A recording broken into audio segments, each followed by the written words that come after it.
Inside a high-stakes federal courtroom in Washington, D.C., Congresswoman Jasmine Crockett goes head-to-head with Judge Andrew H. Stone in a bombshell case against Harrington Dynamics, accused of secretly poisoning entire communities with toxic waste. Stone sneers at her arguments, shuts down her objections, and commands the room with the smugness of a man who thinks he's untouchable.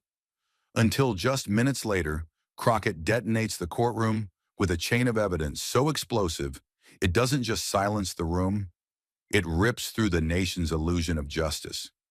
When the man behind the gavel becomes the one on trial, what's left of the system we're told to trust? Stay with us. This is a story worth every second of your time. The air inside courtroom 7A didn't just hum, it vibrated with anticipation, like the seconds before a lightning strike. Cameras were forbidden, but that didn't stop the swarm of reporters scribbling furiously, their pens clicking like weapons being cocked.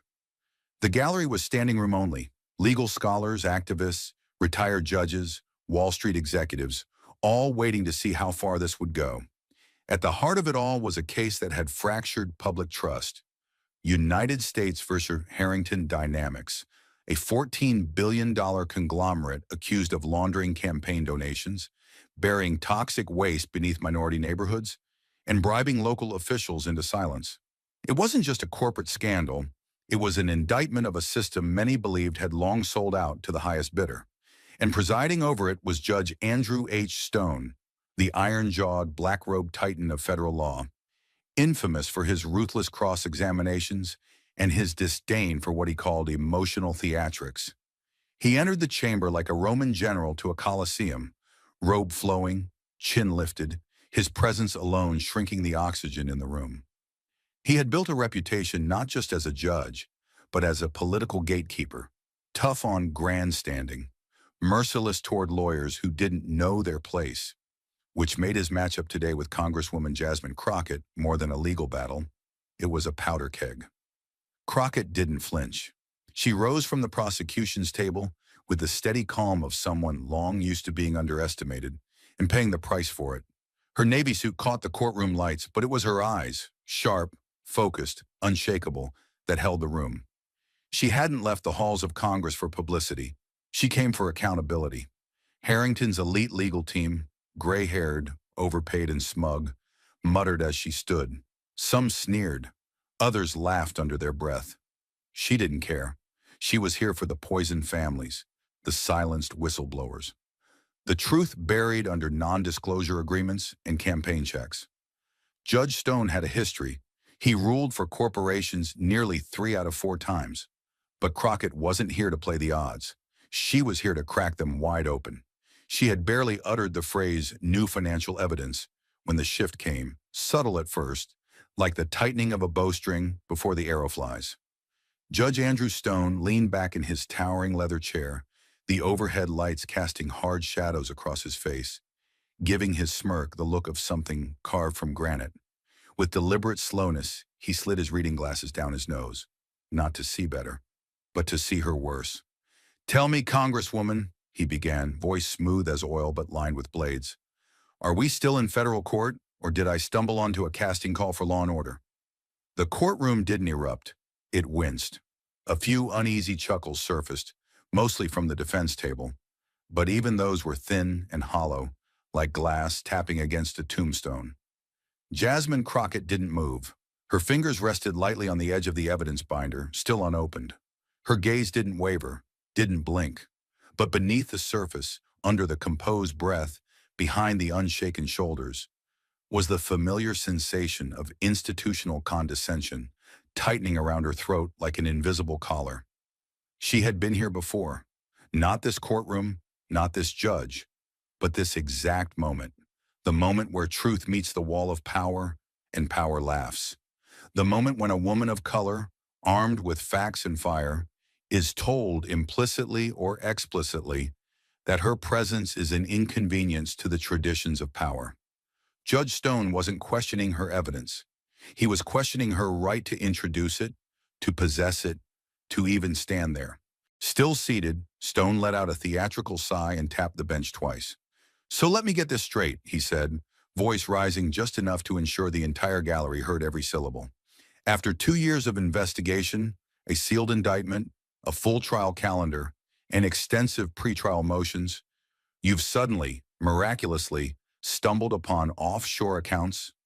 He arched an eyebrow as if speaking to a misbehaving student, not a sitting member of Congress and federal prosecutor. What's next? A smoking gun mailed to your hotel room? A confession written on the back of a cocktail napkin? More laughter from the defense team, the kind of cruel amusement that didn't come from humor, but dominance.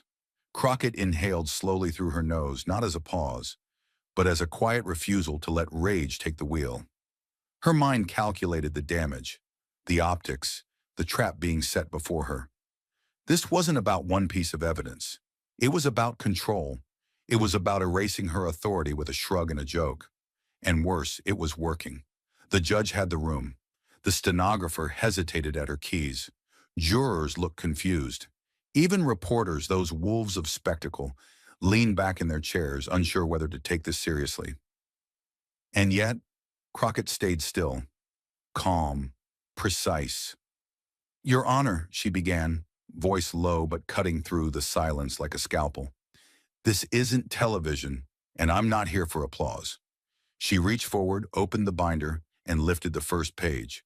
Wire transfer logs linking Harrington Dynamics to a shell corporation in Belize, dated just 3 weeks prior. This is admissible under Rule 26 as supplemental discovery obtained under a judicially approved warrant. Its relevance is immediate, and its origin is lawful. No tremble in her tone, no plea in her words. Just the cold edge of a woman who had prepared not just for this trial, but for this very humiliation. But the injustice hung in the air like poison gas. Judge Stone had not just attacked the motion, he had attacked her. Publicly, deliberately, in front of a courtroom that watched it happen in real time and said nothing. And Jasmine Crockett, alone behind her desk of papers and truth, stood as the only one willing to say, "This will not be ignored." The gavel had not yet struck, but the fight had already begun. The moment Jasmine Crockett began citing the first offshore transaction, the temperature in the courtroom seemed to drop. "This transfer," she stated, lifting a page from the binder, "was executed 3 days before a regulatory exemption was granted to Harrington Dynamics. One signed off without public notice." Her voice was measured, legal language precise. It was routed through a Cayman-based entity later identified by Treasury analysts as a Harrington-controlled asset. The courtroom was silent, attentive. But before she could proceed to the second transaction, Judge Stone raised a hand, sharp, impatient. "That's enough," he snapped, without even glancing at the document. "We're not going to derail these proceedings with speculative treasure maps and offshore fairy tales." His tone wasn't one of neutral arbitration. It was accusatory, almost disdainful. Crockett attempted to clarify. "Your Honor, these records were obtained through valid warrants and fall within the court's evidentiary scope under—" But Stone cut in again. "Spare me the citations, Miss Crockett. This court isn't here to entertain a last-minute rescue mission for a weak case." He didn't overrule with reason. He dismissed with contempt. Then, with a calculated pause, Stone leaned forward and added, "Tell me, is this how your office handled the Westover case?"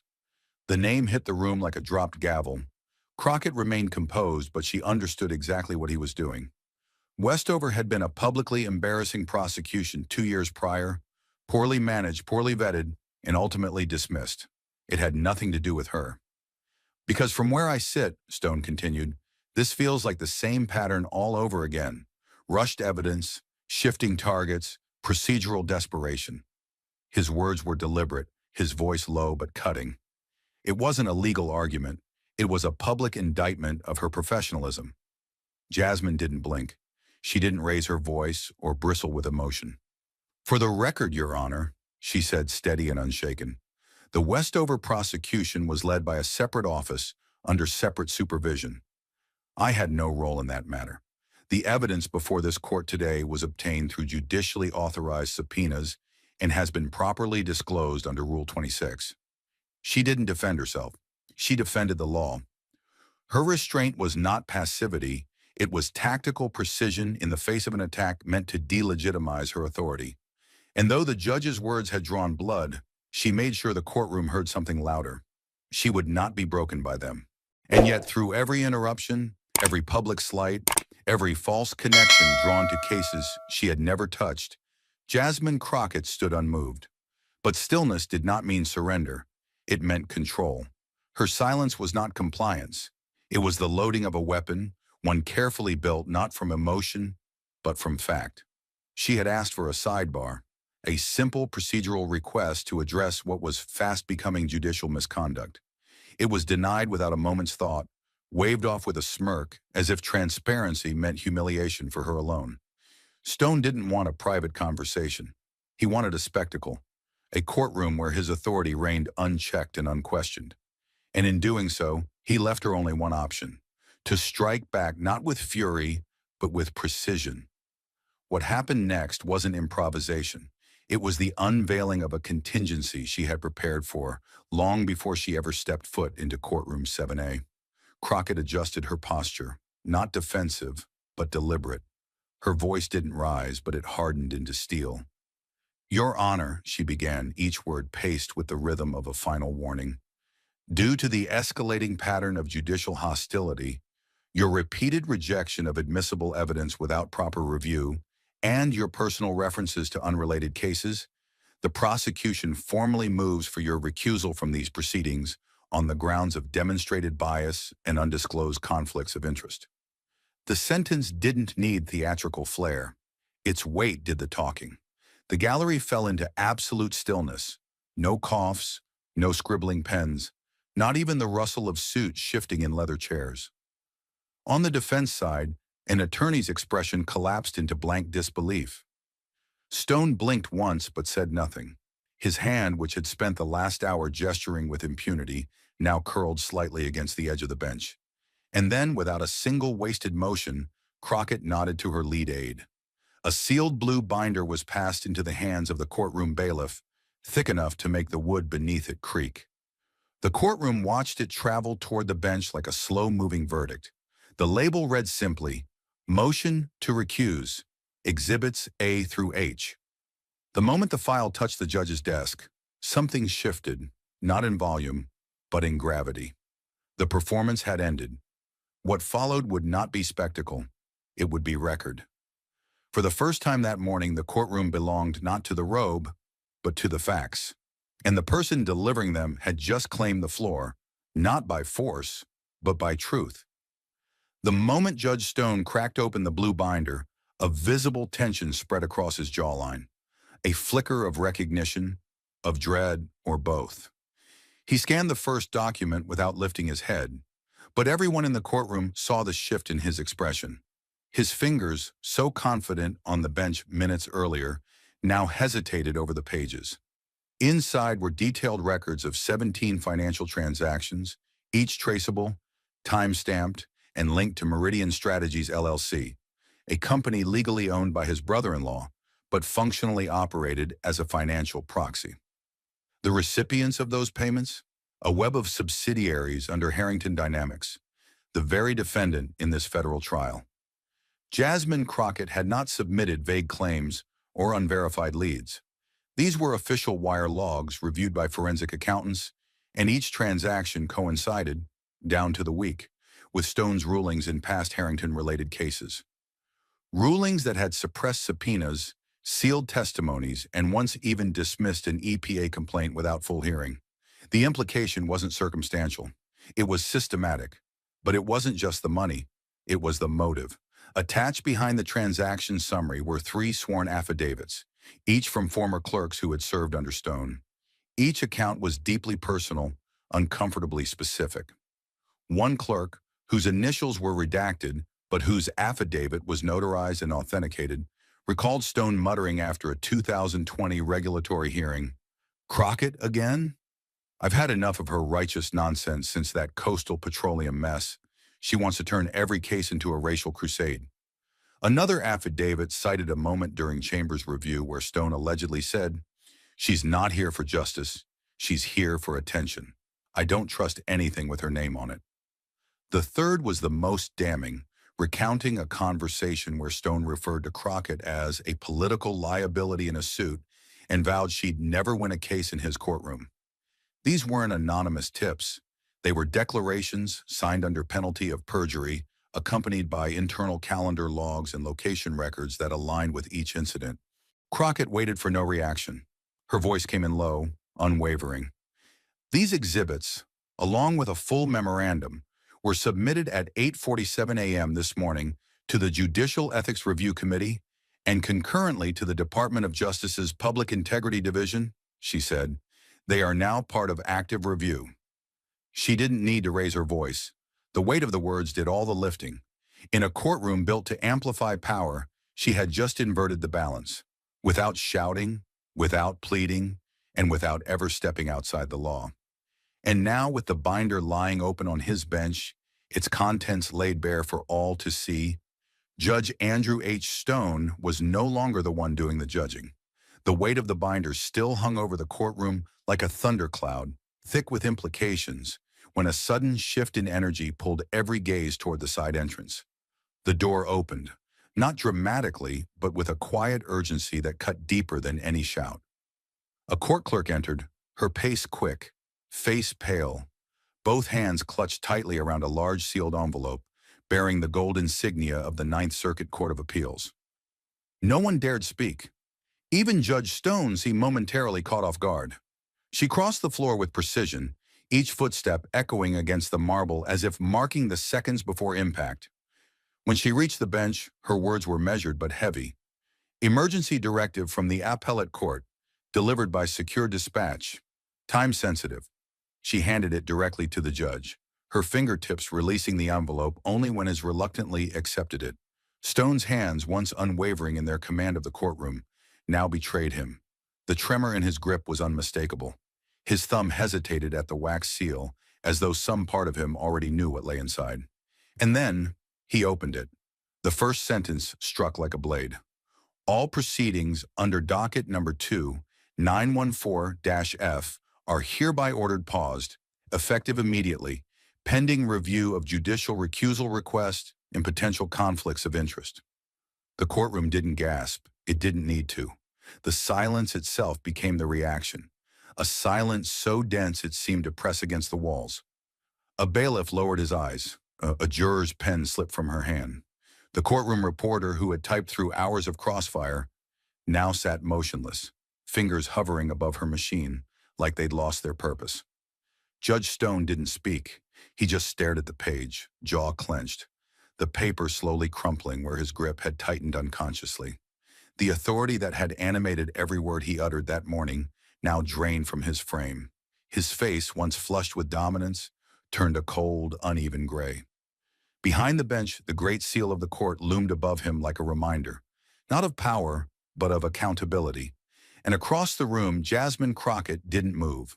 Her stillness wasn't shock. It was readiness. The room had waited for his reaction, but now it was reacting to hers. Without raising her voice, without rising from her seat, she had forced the entire machinery of federal authority to confront itself. The trial had been paused, but something far greater had just begun. The air inside courtroom 7A had become almost unbreathable, thick with suspicion, frozen in disbelief. The appellate court's emergency stay still sat in Judge Stone's hands, its language cold and unforgiving, yet he hadn't spoken since opening it. His lips remained parted. His eyes, once sharp with control, now stared blankly at the middle distance. But Jasmine Crockett wasn't finished, not by a mile. If what had come before was structure, now came the collapse. She reached deliberately into her binder and pulled out 2 folders, both thicker than the last, both marked with crisp white labels. Exhibit G and Exhibit H. The prosecution table, until now a fortress of quiet endurance, became the center of gravity in the room. Your Honor, she began, voice unwavering, these final submissions pertain directly to rulings previously issued by this court. Rulings that, based on newly uncovered evidence, appear compromised by financial entanglement. Her hand rested on Exhibit G as she spoke. Within this file are bank records, 5 distinct wire transfers sent from Harrington Dynamics to Caribbean Holdings LLC, an offshore entity domiciled in the British Virgin Islands. The transfers were routed through layered intermediaries, but forensic tracing links them all back to Meridian Strategies, the same shell firm associated with your brother-in-law.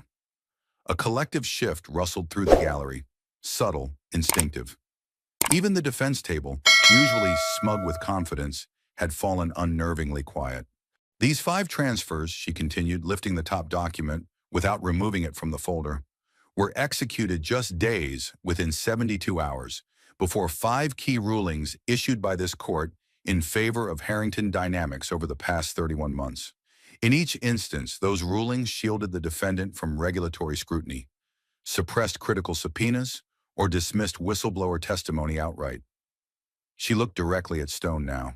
Her voice remained controlled, but each word struck like a bell tolling over marble. Your rulings, Your Honor, coincided with payments. She didn't say bribe. She didn't need to.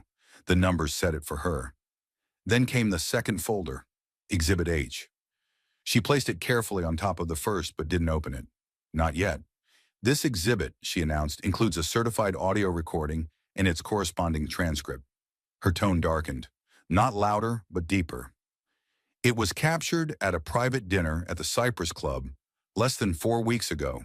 Present at that dinner, Mr. Charles Harrington, CEO of the defendant corporation, and Your Honor, yourself. No one moved. Jasmine continued. In the course of that conversation, recorded legally by a third-party witness seated nearby, you made the following statement: Crockett will never make it to a jury. There was no outburst, no gasp, just stillness, hard, irreversible, because now it was personal, not procedural, not circumstantial. A federal judge had been caught on tape undermining a prosecutor by name, suggesting the outcome of a case hadn't merely been predicted. It had already been decided.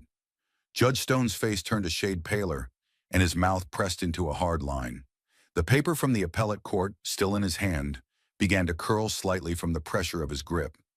The illusion of control, once total, was now visibly unraveling. And then, almost imperceptibly at first, movement. At the back of the courtroom, 3 men stood up in unison. No flash, no badge held aloft. But they didn't need introductions. Their posture was unmistakable. Broad stance, clean suits, no papers in their hands, no laptops or notepads in front of them. One wore a dark tie with a muted federal insignia. Another had a credentials lanyard half tucked into his jacket. All eyes turned toward them instinctively, like iron pulled toward a magnet. They weren't observers. They were federal agents, FBI, Public Corruption Division. They did not speak. They did not approach. They simply stood, watching, still, alert, not to intervene, not yet, but to bear witness to what came next.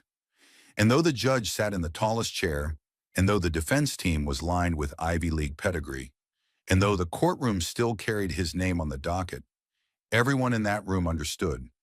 The balance of power had shifted, and Jasmine Crockett was the one who moved it. And as the tension rippled outward from the standing FBI agents like a fault line preparing to rupture, Jasmine Crockett remained a pillar of poised certainty. She reached into her case folder, unshaken, deliberate, and retrieved a sealed federal envelope. Without flair or flourish, she extended it to the lead agent. Her words were steady, razor clear. This is a federal arrest warrant for Judge Andrew H. Stone, signed at 7:52 a.m. this morning by Judge Elena M. Hernandez of the Southern District. She didn't raise her voice. She didn't need to. Every syllable carried the weight of constitutional authority, and the courtroom knew it. The agent gave a small nod, tucked the envelope into his coat, and turned toward the judge's private chambers.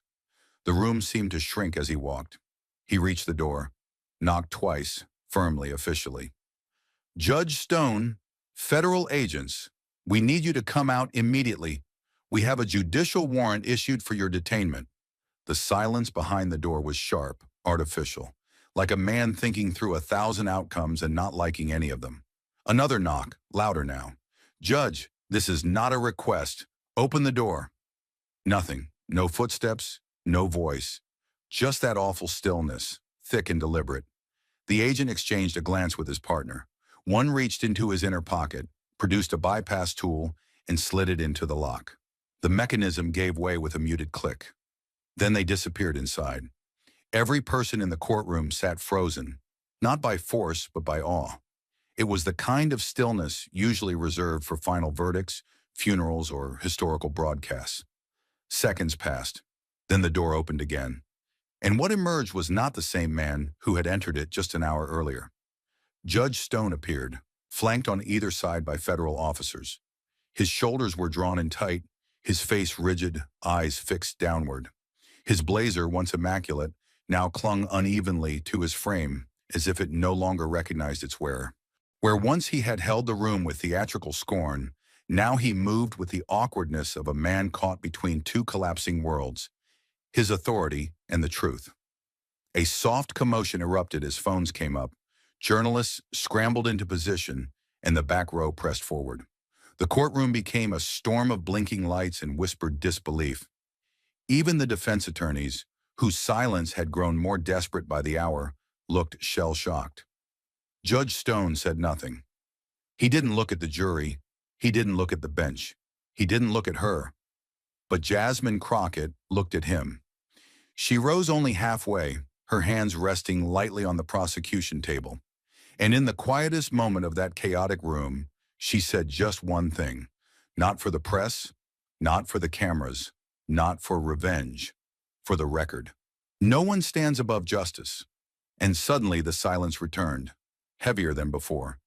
What began as a tense courtroom standoff quickly mutated into a national reckoning, because the moment Judge Andrew Stone was escorted from his own courtroom, the walls of secrecy that had long insulated power didn't just crack, they collapsed. By the time Stone had been led past the final row of stunned observers, the first 30-second clip had already hit the internet. Captured by a court reporter's phone, the grainy footage showed the once untouchable judge being calmly escorted by federal agents, his expression hollow, his silence deafening. Within an hour, the clip had amassed over 4 million views. By nightfall, every major cable news outlet ran it on loop, bookended by the same ominous chyron, sitting federal judge detained mid-trial. But it wasn't just the visual. The symbolism was too potent, too raw. For decades, Judge Stone had loomed over courtrooms like a fixed monument of power, his rulings seen as final, his voice unchallengeable. And now, in the span of minutes, he had become the story, a man dragged from behind the bench, unmasked by the very process he once controlled. Across social media, hashtags surged. #, fall of the gavel. #, judge the judge. #, justice reclaimed. This wasn't just viral, it was volcanic. On Capitol Hill, the tremors were immediate. Senators and representatives who had once praised Stone as a model of judicial consistency suddenly found themselves scrambling for distance. By the next morning, 4 sitting U.S. senators released joint statements claiming they were deeply disturbed by the allegations. 3 of them had attended Stone's confirmation hearings. One had accepted over $75,000 in bundled campaign donations connected to Harrington Dynamics, the very company at the heart of the scandal. Within 24 hours, all 4 offices had issued formal notices of returning contributions and reevaluating judicial vetting procedures. A longtime ally of Stone's on the Senate Judiciary Committee was quoted, off record, saying, "We were warned, but we never thought he'd be arrogant enough to leave fingerprints." What had started in one courtroom now echoed through every power corridor in Washington. The press didn't hold back. The Washington Post labeled it a constitutional tremor. CNN ran a live panel where former federal prosecutors called it an event without precedent in modern jurisprudence. The New York Times editorial board simply called it what it was, a reckoning long overdue. But perhaps the most chilling headline came from a late-night segment on national television, where a legal analyst said, "For years we've told ourselves the robes meant neutrality. Today proved otherwise." Broadcast after broadcast played the clip. Stone's hunched figure, the agents at his sides, and the flashbulbs igniting like gunfire as he stepped into the hallway. Even without sound, the image told the full story. When justice finally turns around, it doesn't knock. It kicks the door open. Inside the federal judiciary, the ripple was no less seismic. That same afternoon, the chief judge of the district officially announced that Judge Andrew Stone had been placed on emergency suspension pending full investigation. More importantly, he issued a reassignment order for every active case on Stone's docket, 47 in total, including 5 high-profile federal trials and multiple class actions. And the case that had started it all, United States versus Harrington Dynamics, that would now be overseen by Judge Lenora Carlisle, a respected, fiercely independent jurist with no ties to the defense or prosecution. Her reputation for surgical legal reasoning and intolerance for procedural theatrics immediately shifted the conversation. The message was unmistakable. This trial was not going to disappear. Not under her watch, not now. But the public wasn't done reckoning. At rallies in Boston, Chicago, and Sacramento, protest signs began appearing with Stone's face crossed out in red. Some read, "How many judges are hiding behind the bench?"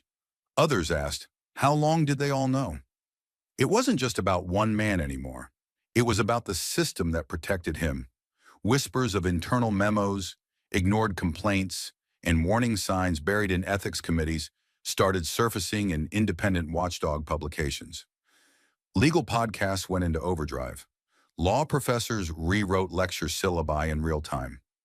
First-year students at Yale, Georgetown, and UCLA all received the same urgent email. Please note, the scheduled module on judicial accountability has been updated. And still, at the center of the whirlwind, Jasmine Crockett said almost nothing.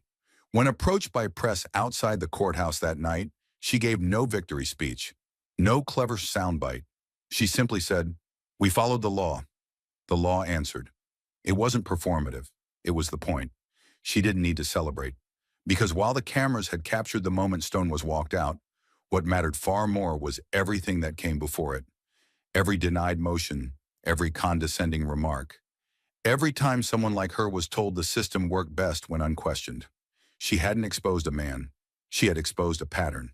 The Department of Justice issued a brief statement confirming Stone's detainment and the opening of a multi-agency inquiry.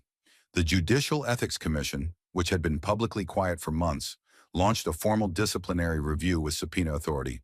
Subcommittees in the House and Senate began requesting files. By day 3, the Supreme Court itself issued an internal memo reinforcing the mandatory reporting obligations of all judges regarding financial disclosures and conflicts of interest.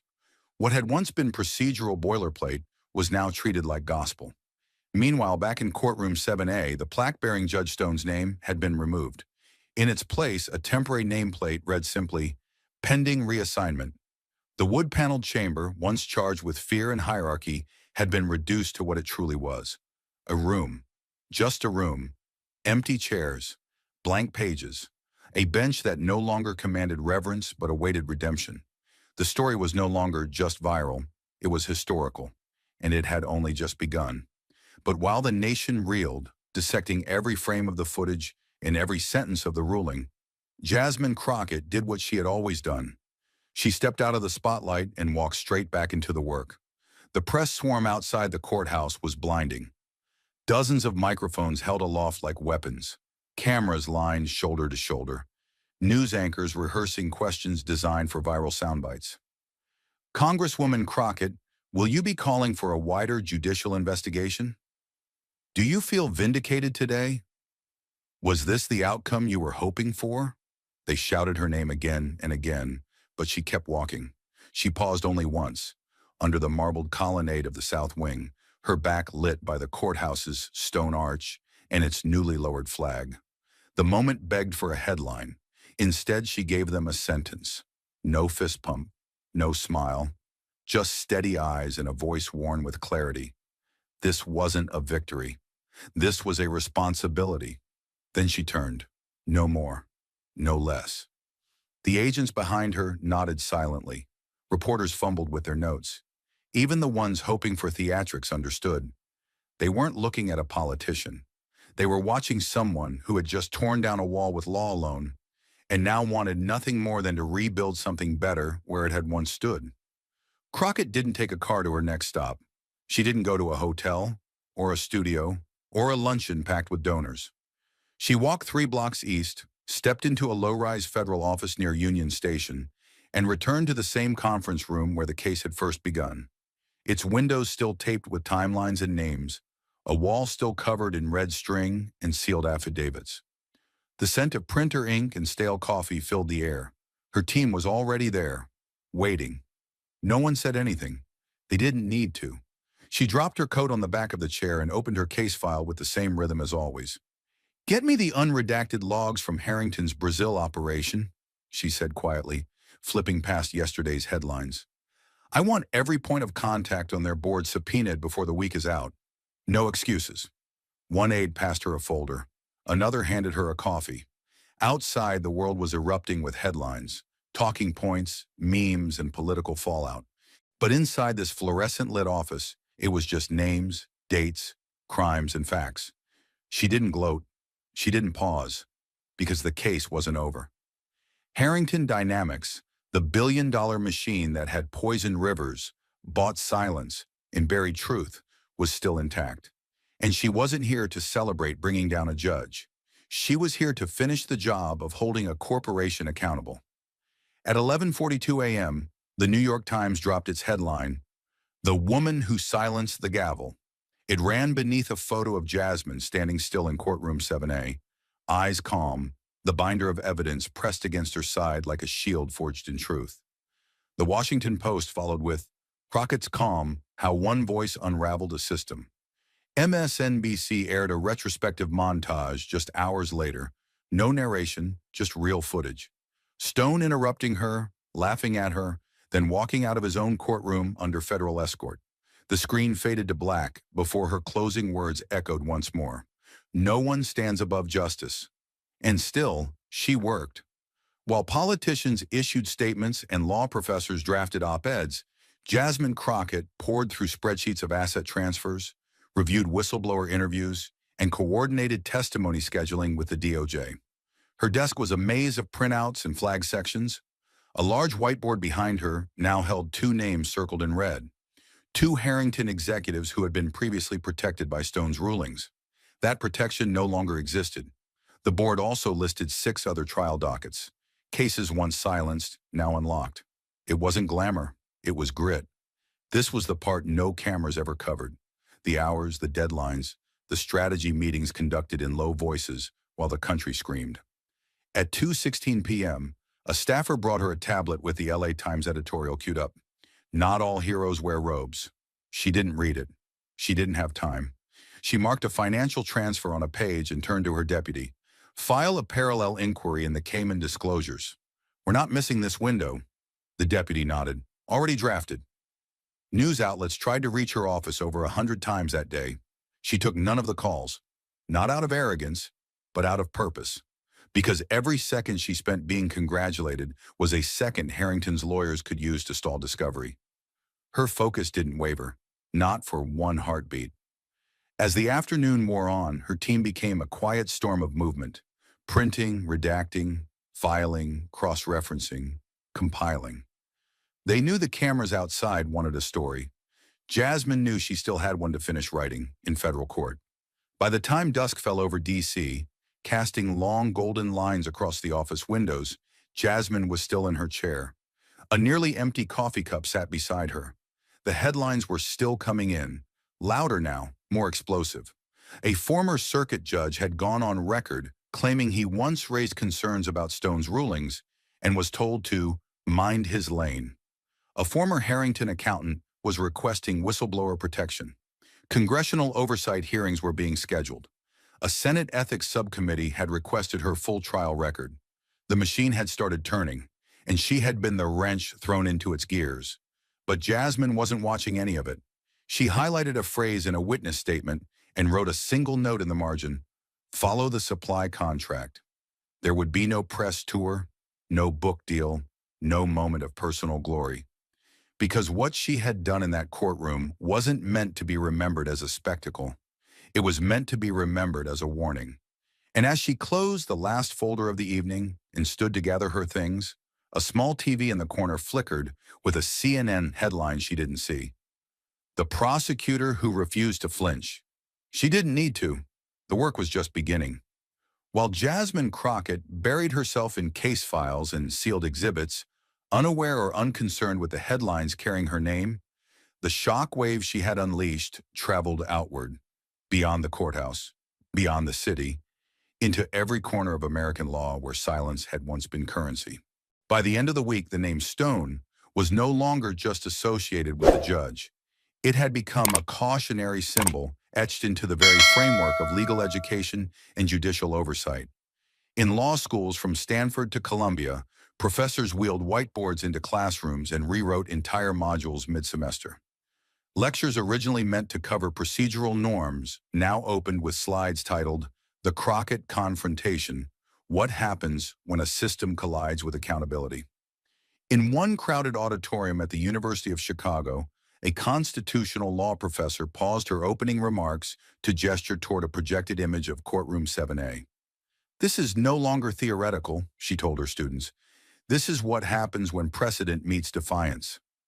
Students who had once dreamed of clerking under federal judges now exchanged looks of unease. A classroom that had always revered black robes now questioned what those robes had hidden. At Georgetown Law, the trial was dissected frame by frame. Transcripts were analyzed like sacred texts, and the phrase "Crockett will never make it to a jury" was pinned to a bulletin board under the heading "Bias in Practice." In moot courtrooms across the country, student arguments shifted. No longer did they rehearse polite debates. They simulated real conflict, power leveraged against truth, reputations weaponized to suppress evidence. At Harvard, one third-year student remarked during a symposium, "This wasn't a courtroom drama. It was a legal exorcism." The room fell quiet, not out of disagreement, but out of recognition, because every aspiring lawyer understood now. The law didn't always yield to the just. Sometimes it yielded to the loudest, unless someone louder stood up. But it wasn't just students. Inside the hallways of real courthouses, state, district, and circuit, the ripple hit harder. Judges across the country began issuing memos to their clerks. New reminders about ex parte communications, reminders about recusal disclosures, reminders to refile financial interest forms even if no changes had occurred. In one courthouse in Denver, a magistrate called an unscheduled staff meeting to discuss ethics protocols in light of recent events. The staff nodded, but the tension in the room said more than the agenda. Some judges looked shaken. Others looked insulted. A few asked if the meeting was being recorded. In one Texas district court, an anonymous judge was overheard saying, "This is going to lead to witch hunts. One clip, and we'll all be on camera." But even that sentiment carried an unspoken truth. They knew the ground beneath them had shifted, and the ones who had nothing to hide weren't panicked. They were grateful. One federal judge in Michigan, when asked by a local reporter whether the Stone incident had damaged public trust, replied, "No. It exposed why the public never trusted us in the first place." Whispers moved through chambers in Florida, Pennsylvania, and Arizona. Judges who had once dismissed courtroom behavior as just style began reviewing old footage of their own proceedings. One even contacted a court stenographer and asked for transcripts of bench comments made years earlier. A former law clerk in Seattle tweeted, "Every judge I've worked for is either rereading the code of conduct or avoiding it like fire." Court staff in New Jersey said they'd never seen so many senior judges voluntarily update their financial disclosures in a single day. The conversation had changed. It was no longer about what Crockett had done. It was about what had been allowed to happen for so long. Lawyers who once feared retribution for filing misconduct complaints now began to speak, quietly at first, then louder. A former federal prosecutor in Ohio wrote an op-ed titled, "I lost a case because I was interrupted 17 times in 11 minutes." It went viral overnight. Another assistant U.S. attorney recounted how her entire submission had been dismissed by a judge with the words, "Come back when you've got more than righteous outrage." Crockett's trial had pulled the curtain back, and what stood behind it wasn't just one man. It was a pattern, and now it had a name. Inside the administrative office of the U.S. courts, the response came swiftly.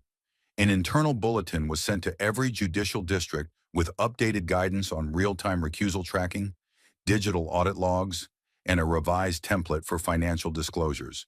No longer voluntary, no longer once a year. Oversight committees reconvened emergency sessions. Retired judges were brought back to consult on reform.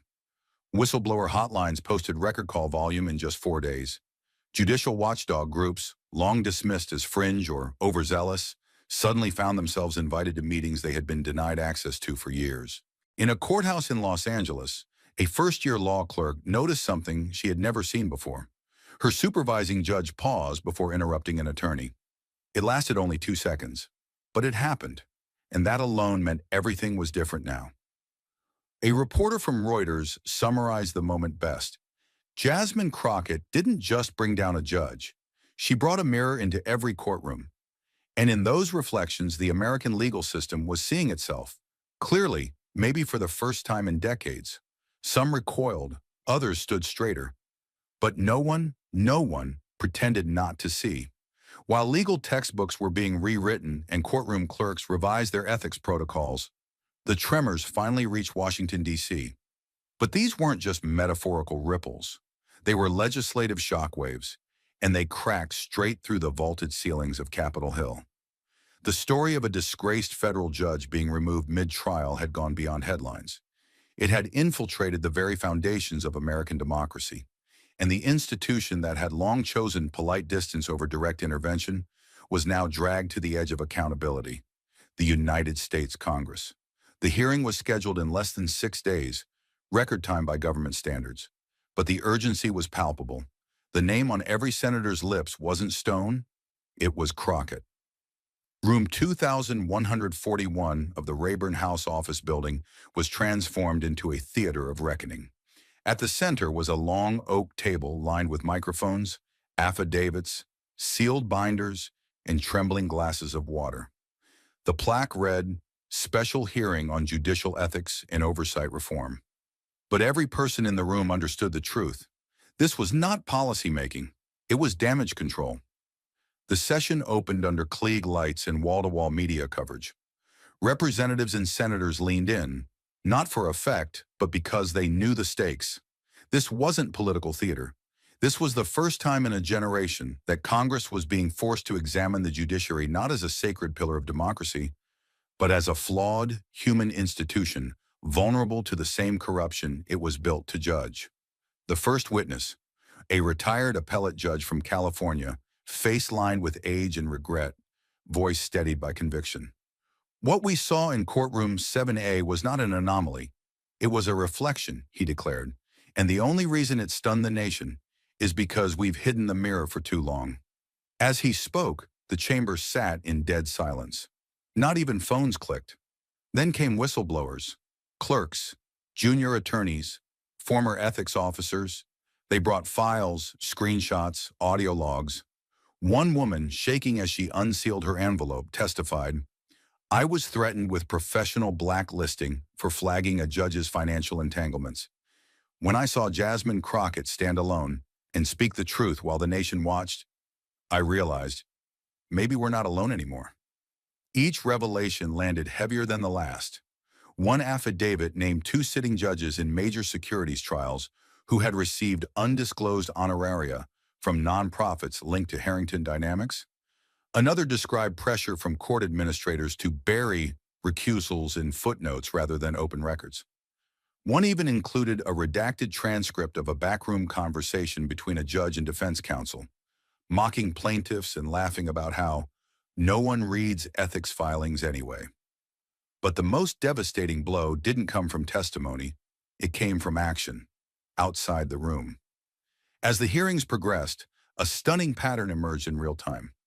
One by one across the country, federal judges began stepping down from major financial cases without explanation. It started with a recusal notice in Boston.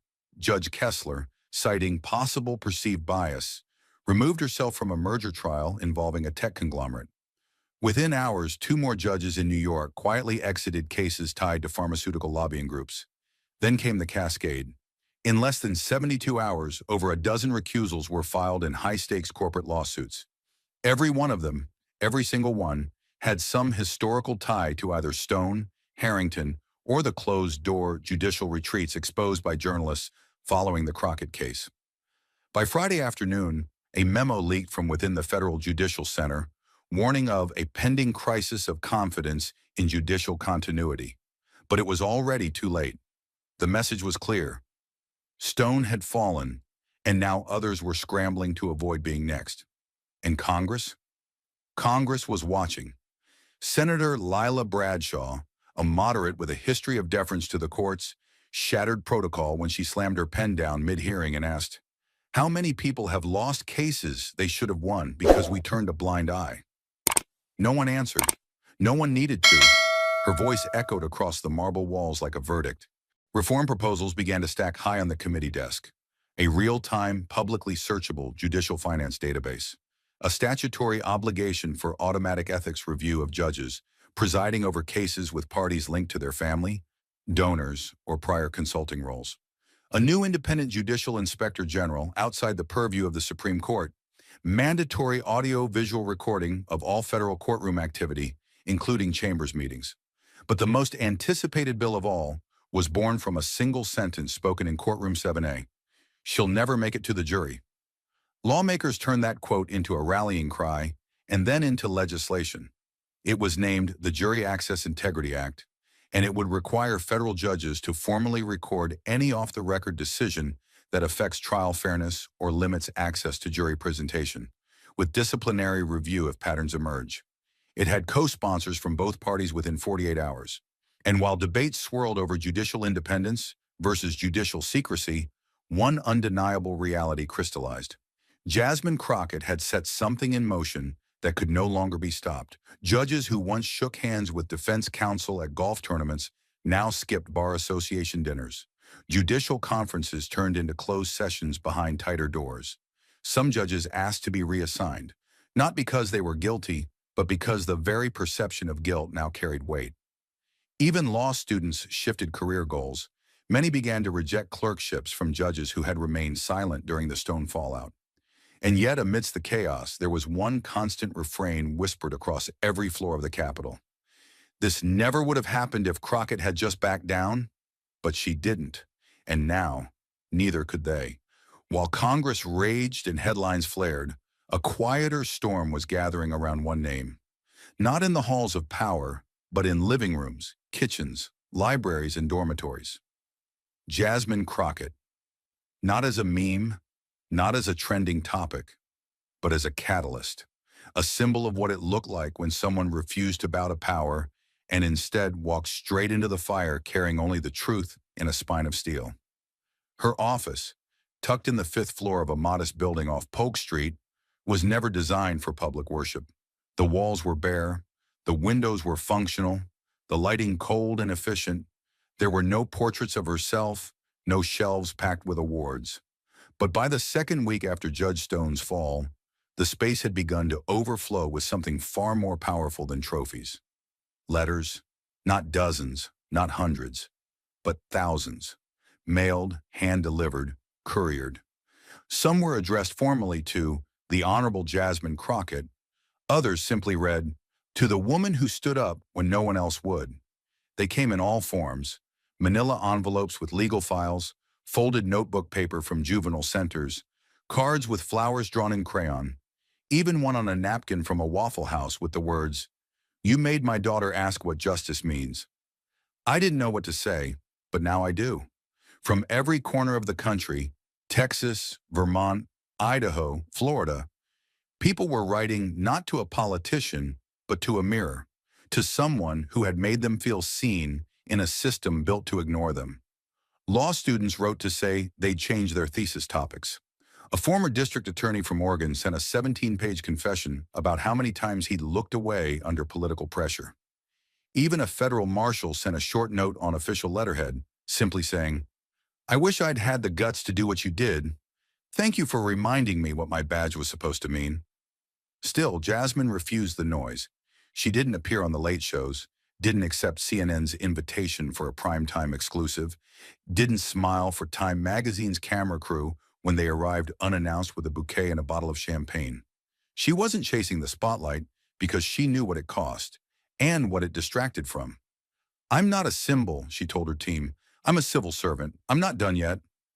Inside her office, stacked in boxes labeled not by state but by theme, wrongful evictions, corporate misconduct, suppressed evidence, Stone-era cases, Jasmine quietly read the letters at night after her staff went home. A janitor once came in and found her sitting in silence at 11:30 p.m., eyes red but posture straight, holding a 3-page letter from a woman in Georgia who had lost her home after a Stone ruling dismissed her environmental lawsuit without explanation. The letter ended with, "For years I thought I was invisible. Then I saw you stand up, and I felt human again." She folded it gently, placed it in a sleeve, and filed it in a box labeled "Stay Grounded." There were no cameras to witness it, and that was exactly how she wanted it.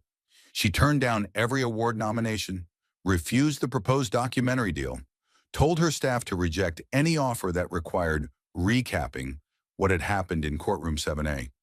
She wasn't interested in being immortalized. She was interested in finishing the work.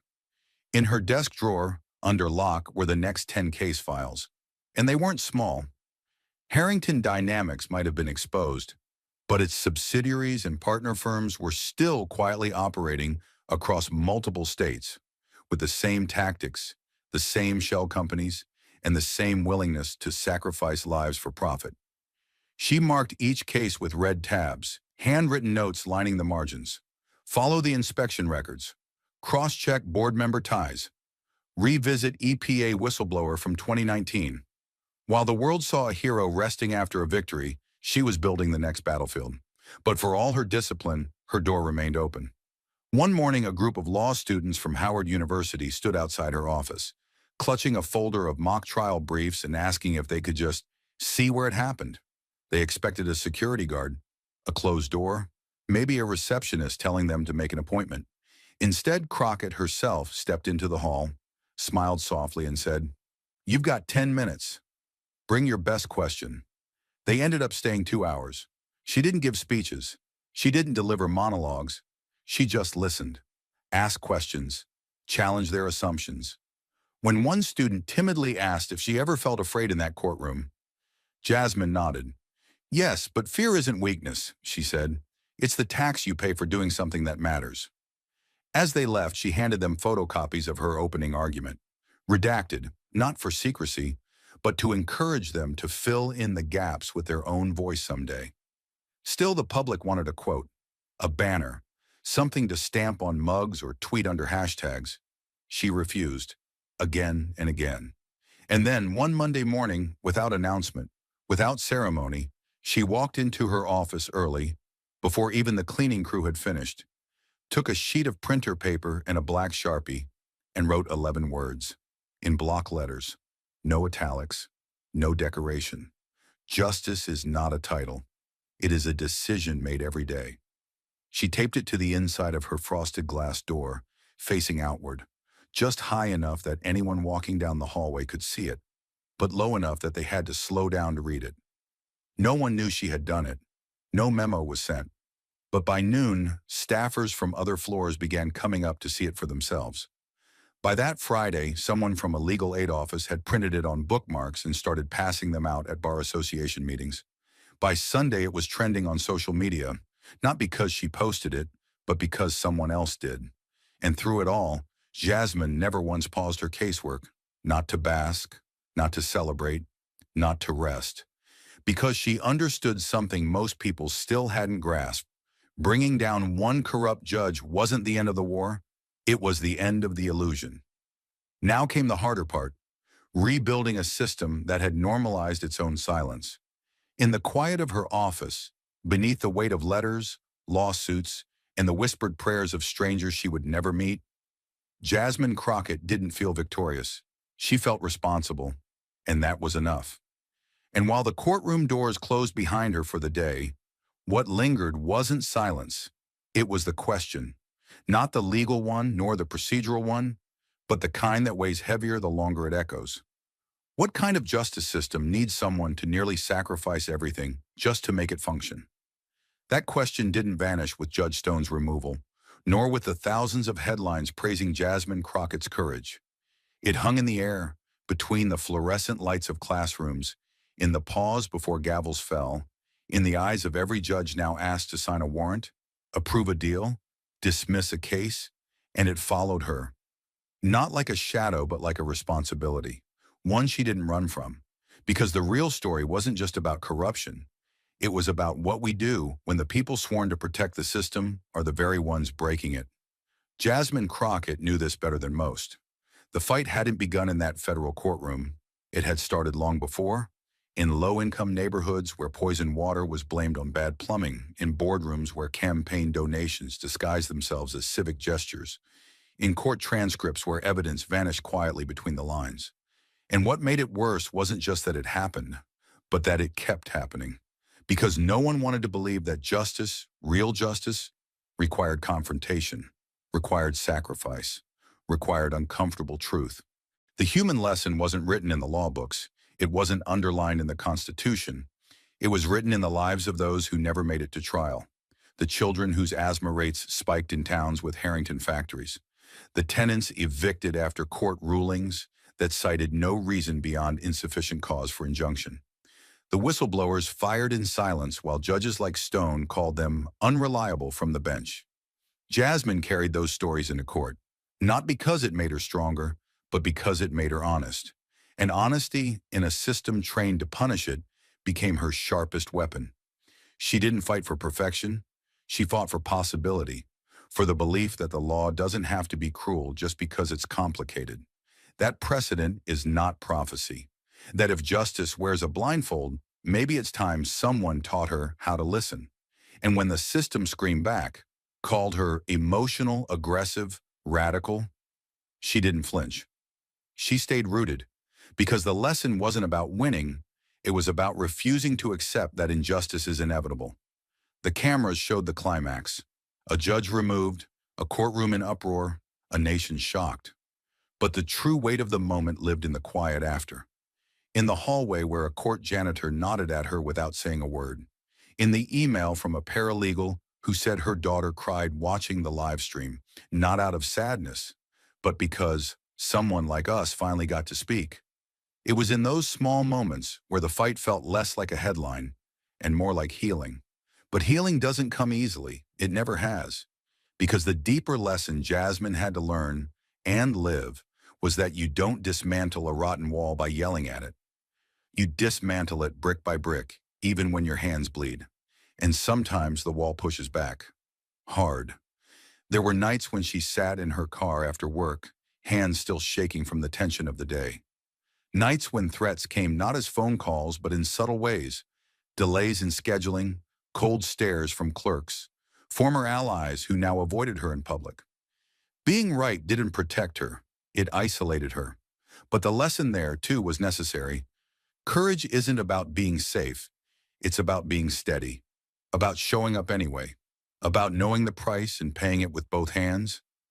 And yet, amid the struggle, something else had quietly begun to shift.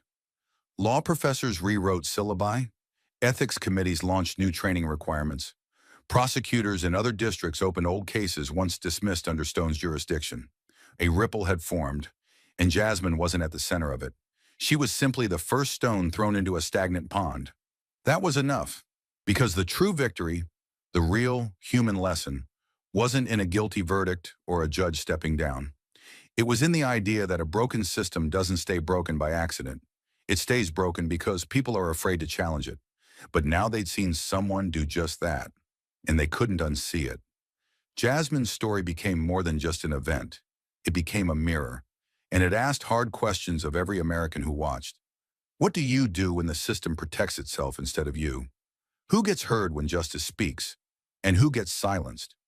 What happens when the courtroom becomes a stage for power, not truth? Those questions didn't come with answers. They came with demands for transparency, for reform, for the idea that maybe, just maybe, justice isn't a statue or a courtroom. It's a person standing up when it would be easier to sit down. And perhaps the most haunting lesson of all was this. Corruption doesn't always look like a bribe. Sometimes it looks like routine, like procedure, like precedent left unchecked. That's what made Crockett's stand so dangerous to those in power, because she didn't accuse wildly or rant emotionally. She simply showed the receipts, the wire transfers, the leaked audio, the pattern too consistent to be coincidence. And by doing that, she turned the courtroom into a confession booth and forced the nation to listen. That's where change begins. Not in shouts, but in silence that finally gets broken. And for the thousands watching who'd once believed the legal system would never care about people like them, Jasmine's fire lit a very different truth. Sometimes it only takes one person refusing to be quiet to break centuries of silence. Thank you for watching until this moment and for standing with us on this journey for justice. Your support means everything. Like, subscribe, and turn on notifications so you never miss what's next. And we'd love to hear your thoughts. Leave a comment below and let us know what moved you most in this story. Together, our voices make a difference.